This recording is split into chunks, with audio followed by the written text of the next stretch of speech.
खबर आ रही है महाराष्ट्र कैबिनेट को लेकर। दिल्ली में आज बैठक होनी है। अमित शाह के साथ देवेंद्र फडणवीस बैठक करेंगे। एकनाथ शिंदे, अजीत पवार भी शामिल होंगे। बीजेपी के शीर्ष नेताओं से मुलाकात हो सकती है। इस वक्त की बड़ी खबर आपको बता रहे हैं, सूत्रों के हवाले से आ रही है।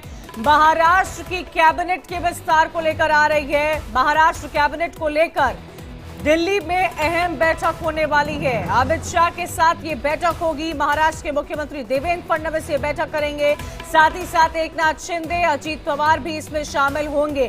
किसको कौन सा पोर्टफोलियो मिलेगा, इस पर बीजेपी के शीर्ष नेताओं से चर्चा हो सकती है, मुलाकात हो सकती है। अमित शाह इस बैठक में शामिल होंगे, उन्हीं से मिलने के लिए दिल्ली पहुंचेंगे। महाराष्ट्र की कैबिनेट में कौन क्या पद संभालेगा, जिसको लेकर कई समय से चर्चा चल रही थी, कौन सा पोर्टफोलियो किसको दिया जाता है, सबकी नजरें इस पर टिकी हुई हैं। और इसी के साथ आज बड़ा दिन हो सकता है महाराष्ट्र की सियासत को लेकर, क्योंकि लंबे समय से इंतजार हो रहा था। पहले तो इंतजार इस बात पर हुआ कि महाराष्ट्र का अगला सीएम कौन होगा। ठीक एक दिन पहले विधायक दल के नेता देवेंद्र फडणवीस चुने गए थे, शपथ ग्रहण के एक दिन पहले। ज्यादा जानकारी के लिए सीधा रुख करते हैं अभिषेक शर्मा, हमारे संवाददाता हमारे साथ जुड़े हुए हैं। अभिषेक, बहुत बड़ा दिन है महाराष्ट्र के लिए, उतना ही बड़ा दिल्ली के लिए दिन है। बताया जा रहा है, सूत्रों के हवाले से खबर आ रही है कि अमित शाह से मुलाकात हो सकती है। देवेंद्र फडणवीस से तो होगी ही मुलाकात, साथ ही साथ एकनाथ शिंदे, अजीत पवार भी मौजूद रह सकते हैं। क्या कार्यक्रम है, कब तक पहुंचेंगे, किसको क्या पोर्टफोलियो मिलेगा, अब सबकी नजरें इसी पर टिकी हुई है। अभिषेक, और बिल्कुल सही कहा आपने। और देखिए, इसलिए टिकी हुई है कि देखिए, आप समझिए 12 दिन बाद सरकार महाराष्ट्र का गठन हुआ। जनता ने जनादेश दिया, फुल बहुमत दिया है महाराष्ट्र की सरकार को। उसके बाद भी सरकार जो गठन हुआ, 12 दिन के बाद गठन हुआ, यानी 5 दिसंबर को सरकार बनी। उसके बाद अभी भी आप समझिए 5 दिन से अधिक समय बीत चुका है, 6वां दिन बल्कि चल रहा है। उसके बावजूद भी मंत्रिमंडल का विस्तार नहीं हुआ, जिसको लेकर लगातार इनके बीच में बातचीत तो अचानक सबके बीच में चली रही है। लेकिन इस बात पे लेकर एक जो सहमति नहीं बन पा रही, उसका सबसे बड़ा मुद्दा यह है कि एकनाथ शिंदे और अजीत पवार के कुछ ऐसे मंत्री हैं जिसको लेकर बीजेपी तैयार नहीं हो रही है, क्योंकि वह दागी चेहरे हैं। और वह बीजेपी ने साफ साफ इस बार कह दिया है कि जो दागी चेहरे हैं, जो जिनके ऊपर कहीं कोई शिकायत है या फिर कहीं कोई इंक्वायरी चल रही है, उन्हें हम मंत्री नहीं बनाया जाएगा। इस बात पर लेकर सहमति कम से कम बनी थी। और इसी बात को लेकर एकनाथ शिंदे की तरफ से दबाव डाला कि कुछ ऐसे नाम हैं, उन्हें मंत्री बनाया जाए, तो कि उनकी पार्टी में भी जो उनके नेता है कम से कम उनके साथ बने रहें। और इसी बात को लेकर आज जानकारी है कि तीनों नेता पहले मुंबई मुलाकात करेंगे और दोपहर के आसपास से दिल्ली के लिए रवाना हो सकते हैं तीनों नेता।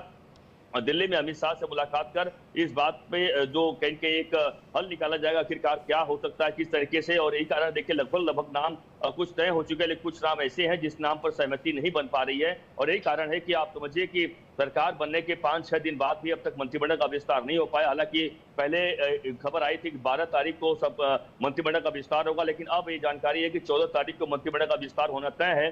क्योंकि आपको बता दो, 16 दिसंबर से नागपुर में शीतकालीन सत्र है। शीतकालीन सत्र के पहले मंत्रिमंडल का विस्तार करना जरूरी है। पहले से ही सीएम ने कह दिया है कि मंत्रिमंडल का विस्तार होगा।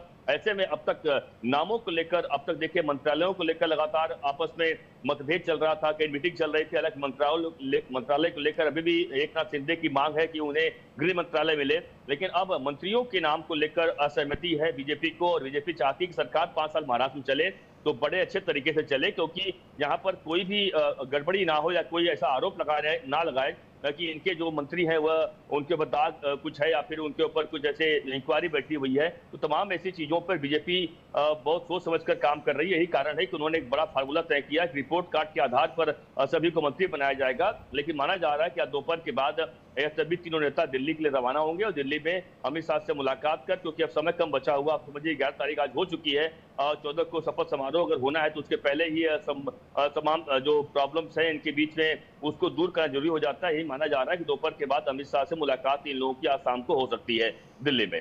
जी बिल्कुल। देखिए अभिषेक, सबकी नजरें तो इस बात पर टिकी हुई थी, लेकिन क्या ये कहा जाए कि जिस को जो पोर्टफोलियो मिलता है, जिस पार्टी को जितने मंत्रालय मिलते हैं, उस पर पहले ही महाराष्ट्र में चर्चा की जा चुकी है, क्योंकि एक संघर्ष देखने को मिला था। महायुति में एक संघर्ष साफ तौर पर देखने को मिला था। 5 तारीख को सेरेमनी थी, 4 तारीख को सीएम के नाम का ऐलान हुआ था। विधायक दल के नेता देवेंद्र फडणवीस चुने गए थे, सबकी नजरें टिकी हुई थी। तो क्या वो संघर्ष आने वाले दिनों में भी देखने को मिलेगा पोर्टफोलियोज को लेकर?